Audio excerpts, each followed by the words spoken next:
Silicon city ಬೆಂಗಳೂರಿನಲ್ಲಿರುವಂತಹ ಅತಿದೊಡ್ಡ ಸಮಸ್ಯೆ ಅಂದರೆ ಅದು ಟ್ರಾಫಿಕ್ ಜಾಮ್.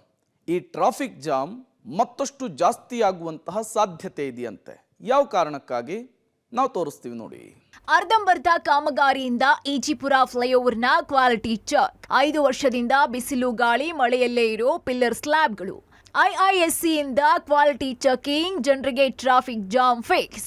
ಎಸ್, ಬೆಂಗಳೂರಿನ 2ನೇ ಅತಿ ಉದ್ದದ ಮೇಲ್ಸೇತುವೆ ಈಜಿಪುರ ಮೇಲ್ಸೇತುವೆ. 2.5 ಕಿಲೋಮೀಟರ್ ಉದ್ದ ಫ್ಲೈಓವರ್ ನಿರ್ಮಾಣವನ್ನ ಬಿಬಿಎಂಪಿ 2017ರಲ್ಲಿ ಆರಂಭ ಮಾಡಿತು. ಪ್ರಾರಂಭವಾಗಿ 5 ವರ್ಷ ಆದ್ರೂ ಇನ್ನೂ ಕಂಪ್ಲೀಟ್ ಆಗಿಲ್ಲ.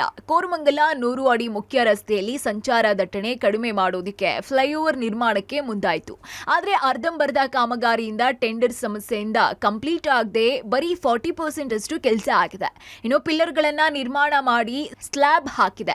5 ವರ್ಷದಿಂದ ಪಿಲ್ಲರ್ ಸ್ಲ್ಯಾಬ್ ಗಾಳಿ ಬಿಸಿಲು ಮಳೆಯಲ್ಲೇ ಇರೋದ್ರಿಂದ ಅವುಗಳ ಗುಣಮಟ್ಟ ಕಡಿಮೆ ಆಗಿದ್ಯಾ ಅನ್ನೋ ಆತಂಕ ಶುರುವಾಗಿತ್ತು. ಐಎಎಸ್ಸಿಯಿಂದ ಕ್ವಾಲಿಟಿ ಚೆಕ್ ಮಾಡೋದಕ್ಕೆ ಬಿಬಿಎಂಪಿ ಮುಂದಾಗಿದೆ. ಕಳೆದ 3 ವರ್ಷಗಳ ಹಿಂದೆ ಈಜಿಪುರ ಫ್ಲೈಓವರ್ ನಿರ್ಮಾಣ ಮಾಡಬೇಕು ಅಂತೇಳಿ ಬಿಬಿಎಂಪಿ ಟೆಂಡರನ್ನು ಕರೆತು ಅದು ಕೂಡ ಅರ್ಧಕ್ಕೆ ನಿಲ್ತು. ಈ ಅರ್ಧಕ್ಕೆ ನಿಂತಿರೋ ಫ್ಲೈಓವರನ್ನು ಟೆಸ್ಟ್ ಮಾಡಲಿಕ್ಕೆ ಈಗ ಐಎಎಸ್ಸಿ ಮುಂದಾಗಿರುವಂಥದ್ದು. ಯಾಕೆ ಅಂತಂದರೆ ಸುಮಾರು 3-3.5 ವರ್ಷಗಳಾಗಿದೆ ಈ ಒಂದು ಫ್ಲೈಓವರ್ ಪಿಲ್ಲರನ್ನು ಹಾಕಿ ಸ್ಲ್ಯಾಬ್ಗಳನ್ನು ಹಾಕಿ.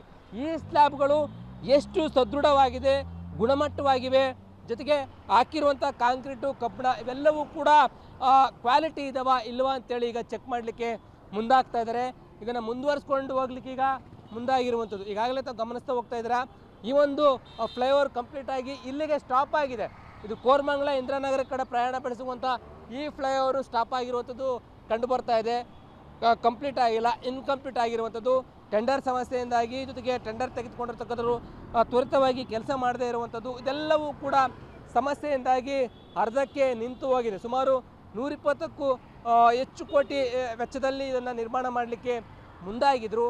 ಈಗ ಮತ್ತೆ ಆ ಟೆಂಡರ್ ಕರೆದು ನಿರ್ಮಾಣ ಮಾಡ್ತಾ ಇದ್ದಾರೆ.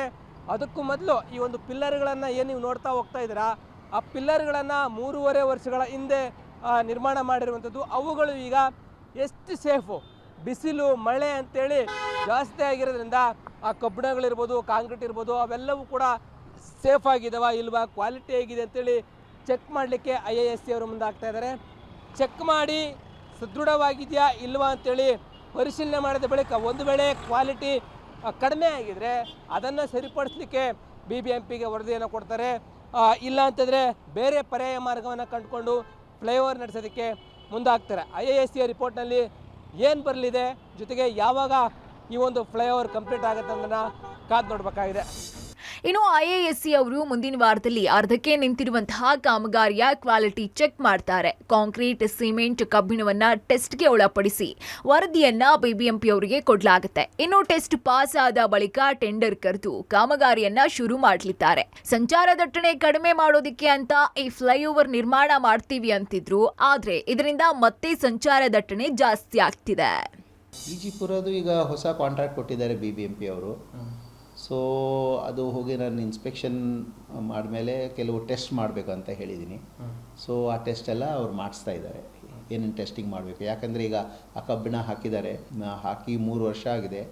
ಸೊ ಅದೆಲ್ಲ ಜಂಗ್ ಹಿಡಿತಾ ಇದೆ. ಸೊ ಅದಕ್ಕೆ ತುಕ್ಕು ಹಿಡಿತಾ ಇರೋದ್ರಿಂದ ಸೊ ಅದೆಲ್ಲ ಟೆಸ್ಟ್ ಮಾಡಬೇಕು ಸರಿಯಾ ಇದೆಯಲ್ಲ ಅಂತ.